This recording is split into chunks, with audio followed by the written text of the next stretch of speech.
and gentlemen, to the Friday show. I'm Colin Aguirre, bringing you world news. Russia is continuing to kill innocent Ukrainian civilians after a 45-year-old man died in southern Kherson after a park was shelled by Russian forces. This wasn't even the worst attack either, as a Russian air attack targeting a school killed multiple students. These were the only attacks with casualties, but there have been a total of 46 unprovoked attacks. Russia is continuing a renewed and aggressive approach to the war, while it appears Ukraine is on the defensive with little time to react. The attacks are so fierce in Kherson that only 20% of the pre-war population remains in the city. In Ireland, President Joe Biden is celebrating his Irish ancestry in fine style. The president has been roundly celebrated and welcomed in the country of his ancestors. He will be at the head of a parade today in Belfast, Northern Ireland. It is expected that over 20,000 people will line the streets to gain a glimpse of him. The president will return to the U.S. tomorrow, where he has a full plate of issues to deal with. That's all I have for this week. Now over to Jack with national news. Thank you, Colin. 5 people are dead and another 8 were wounded after 25-year-old Connor Sturgeon opened fire at the Old National Bank in downtown Louisville, Kentucky. Sturgeon, an employee who was about to be fired, purchased an AR-15 legally just 2 days before the shooting. 2 Louisville police officers responding to the scene were among the wounded, one suffering minor wounds, while the other officer is remaining in critical but stable condition at a local hospital in what is yet another senseless example of preventable gun violence playing out on the streets of America.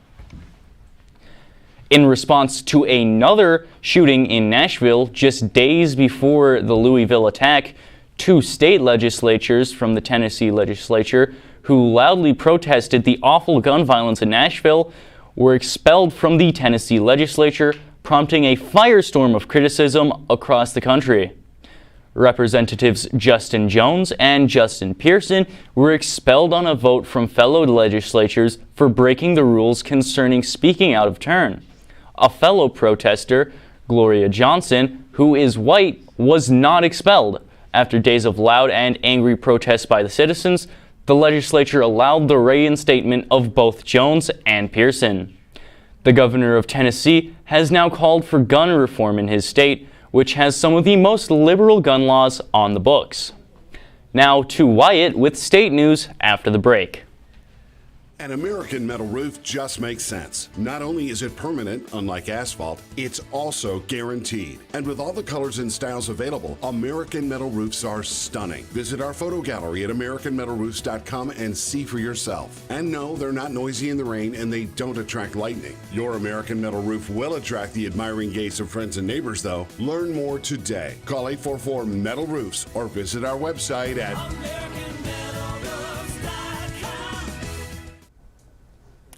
Welcome back. I'm Wyatt.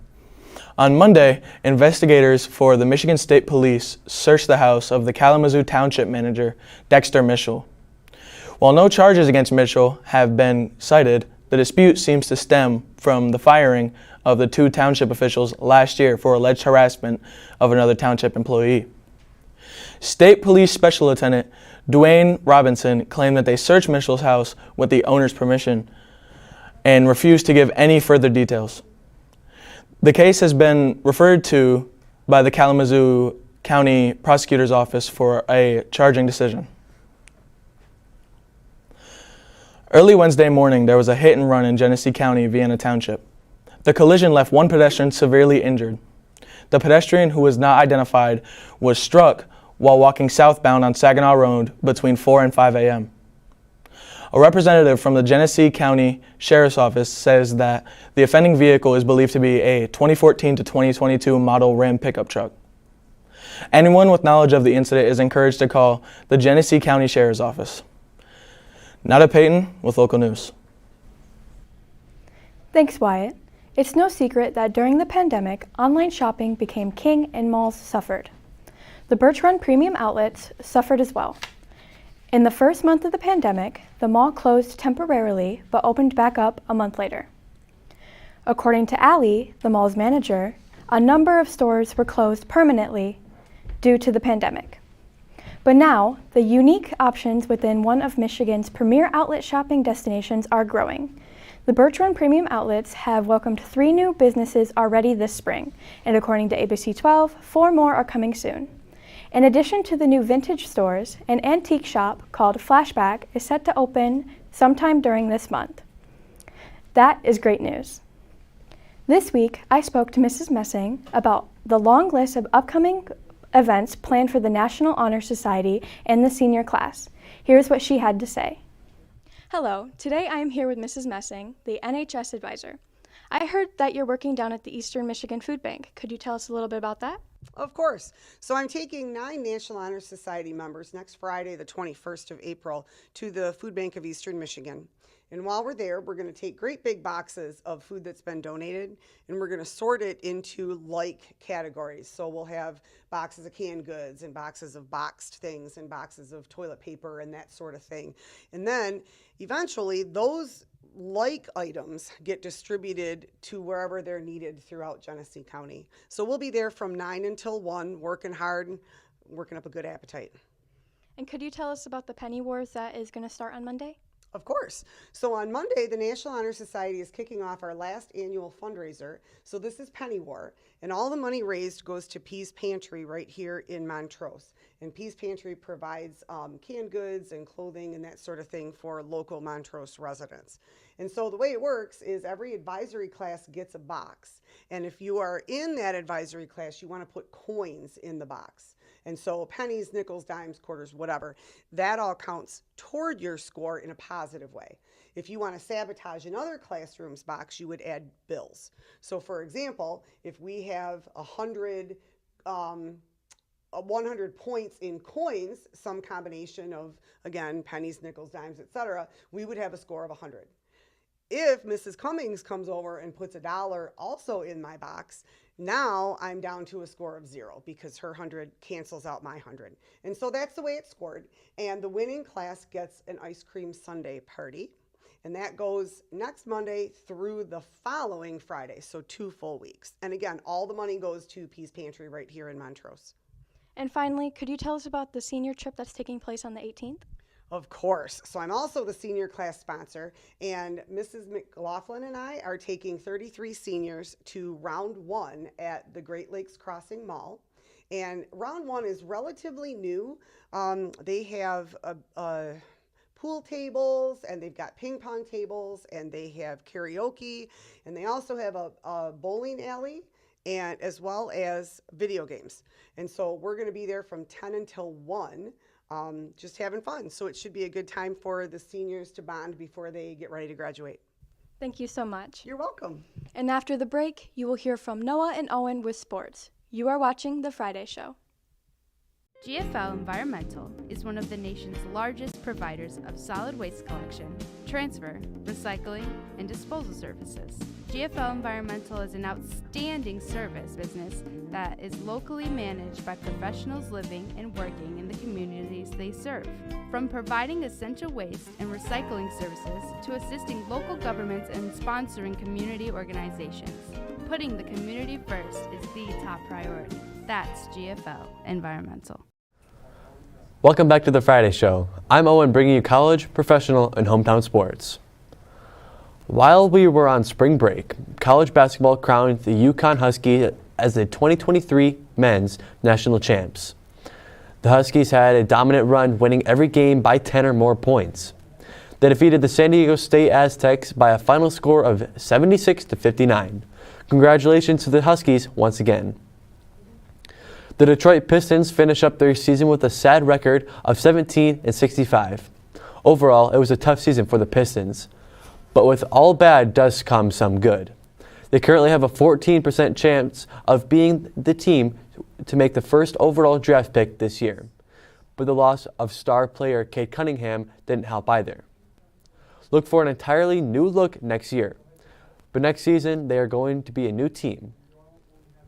That's going to do it for college and professional sports. Now let's jump into some hometown sports. The varsity baseball team is currently 1-3 on the year. On Monday, the Rams traveled to Mount Morris to take on the Panthers. The Rams ended up splitting the difference with the Panthers. Yesterday, the Rams hosted the Lynxburg Wolfpack and dropped both ends of the doubleheader, 9-1 and 9-0. On Monday, the Rams will travel to Byron to face the Eagles on their home turf. The varsity softball team is currently 1-3 on the year. On Tuesday, the Lady Rams faced off with the visiting Eagles of Linden for the first game of the season. Lady Rams sadly ended up losing both with final scores of 3-9 and 6-13. Yesterday, the Lady Rams also hosted the visiting Wolfpack of Lynxburg and split with the Wolfpack, winning the first game 2-1 and losing the nightcap 10-1. Tomorrow, the Lady Rams will compete in the Brighton softball tournament in Brighton. Best of luck. The varsity girls soccer team is currently 3-0 on the year. Yesterday, the Lady Rams hosted the Durand Railroaders and came out with a dominant performance, winning by a 7-0 margin. Tonight, the Lady Rams will host the Cavaliers of Carman Ainsworth. On Wednesday, the Rams boys and girls track teams hosted four league teams in their first home track meet of the season. Because of COVID and water main issues, home track meets have been a rare occurrence in Montrose in recent years. Both teams gave spirited performances, but faced tough league competition. Last year's state qualifier, Gerald Atwell, achieved his personal best and beat everyone in the shot put. Tommy Potvin recorded the furthest throw in discus and took first place as well. On the girls' side, Larkin Stanfill recorded the best long jump in over 10 years by a Ram long jumper. Congratulations. Up next for the Rams is the Lake Fenton Invitational a week from tomorrow. That's going to do it for sports. Now over to Austin for daily announcements. Good afternoon. I'm Austin with this week's school announcements. Seniors, fine notices were sent out last week to your parents. If you think that you may have any fines but are not sure, please visit Mr. Miller to check. If you have any questions about broadcasting, please visit MDM-TV.com for updated schedules, pictures, and digital media announcements. Make sure to check us out on Facebook and follow us on Twitter. That's all for today. Have a great weekend and enjoy the warmer weather. And here's Colin for final word.